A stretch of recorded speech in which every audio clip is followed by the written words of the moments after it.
Hello guys, in this video I'm going to show you how to delete your YouTube search history in Android or iPhone. Now in this case I'm using my Samsung Galaxy A53. It's basically the same thing on your Android or iPhone. So let's go to YouTube.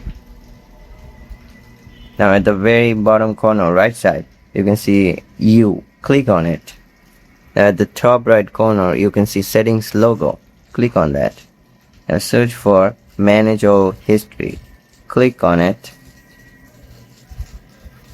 Now you can see delete, now click on that.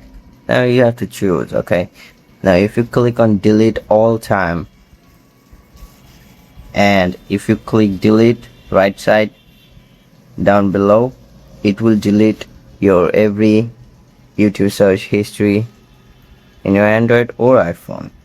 So that's how you delete your YouTube search history. Thank you for watching.